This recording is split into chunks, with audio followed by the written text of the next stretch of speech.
সেই দ্বীনের উপরে তুমি আঁকড়ে থাকো। ফাকিম ওয়াজহাকা লিদ্দীনি হানিফা, তুমি তোমার নিজের ধর্মের উপরে প্রতিষ্ঠিত থাকো। ধর্মের উপরে প্রতিষ্ঠিত থাকতে গিয়ে তোমার উপরে হাজারো যদি বাধা মুসিবত নেমে আসে, সেটাকে আল্লাহ পাকের পরীক্ষা মনে করো। সেটাকে আল্লাহ পাকের পরীক্ষা মনে করো। আল্লাহর কাছে দোয়া করো যে আল্লাহ এই পরীক্ষা তুমি আমাকে উত্তীর্ণ হওয়ার তৌফিক দান করো। এই পরীক্ষায় তুমি আমাকে উত্তীর্ণ হওয়ার তৌফিক দান করো।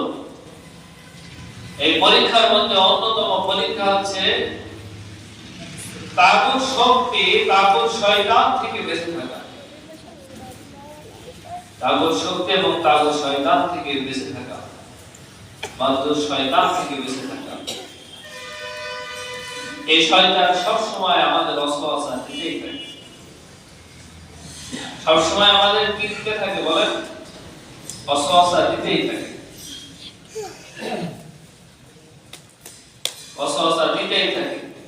পাঁচ ওয়াক্ত নামাজের দিতে থাকে, ফজরের সময় তো মাথায় হাত তোলে, ফজরের সময় দাস নেই, শীত বেশি পড়ছে।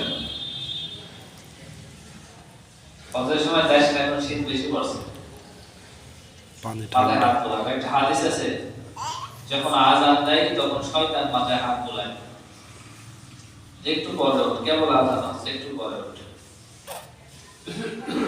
একটু পরে ওঠ। আবার ওয়াসওয়াসা দেবে, কেবল একটা মসজিদে আযান হলো, আর একটা মসজিদে আযান হলো, তখন ওঠ। সেই মসজিদে আযান হবে, আরে কেবল দুইটা মসজিদে আযান হয়েছে, আর একটা মসজিদে আযান হলো, তখন ওঠ।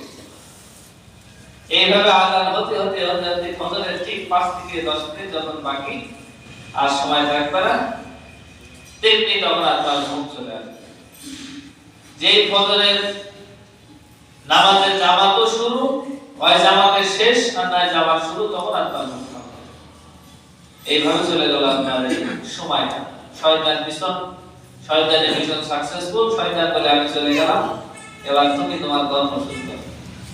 তোমার জীবনের প্রথম যে আজকে দিন ছিল ফজরের নামাজ, সেটার থেকে আমি তোমাকে আল্লাহর থেকে তোমাকে বিমুখ করে দিয়েছি।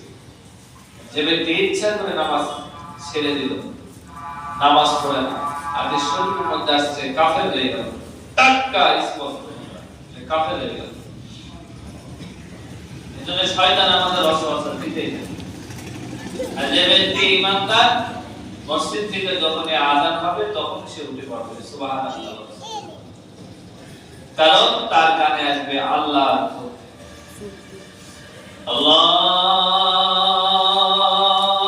আল্লাহু আকবার, আল্লাহু আকবার। যখন বলবে মুয়াজ্জিন সাহেব আল্লাহ মহান, আল্লাহ মহান, যে ইমানদার সে বলবে কিসের শয়তান, আরে কিসের শীত, আমার কাছে আল্লাহর হুকুম সবচেয়ে বড়। সে উঠে পড়বে, বলেন আল্লাহু আকবার, আল্লাহু আকবার, উঠে পড়বে। সে বলবে কিসের শয়তান, কিসের শীত, কিসের অলসতা, সে উঠে পড়বে। সে উঠতে থাকবে, ওযু করবে, ওযু করবে,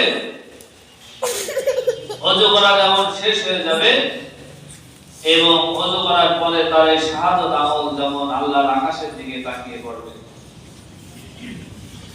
আশহাদু আল্লা ইলাহা ইল্লাল্লাহ ওয়া আশহাদু আন্না মুহাম্মাদান আবদুল্লাহি ওয়া রাসূলুহু।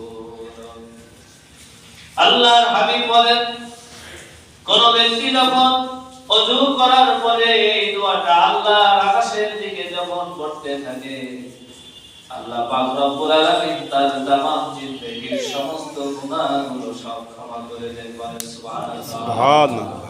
এবং সে যখন শাহাদাত আমল আল্লাহর দিকে বলতে থাকে, সাক্ষ্য দিতে থাকে, আল্লাহ পাক বলেন জান্নাতের দরজা সব খুলে দিলাম বান্দা, যে দরজা দিয়ে ইচ্ছা সেই দরজা দিয়ে তুমি জান্নাতে প্রবেশ করবে। সুবহানাল্লাহ। এজন্য শয়তান আমাদের ওয়াসওয়াসা দিতেই থাকে।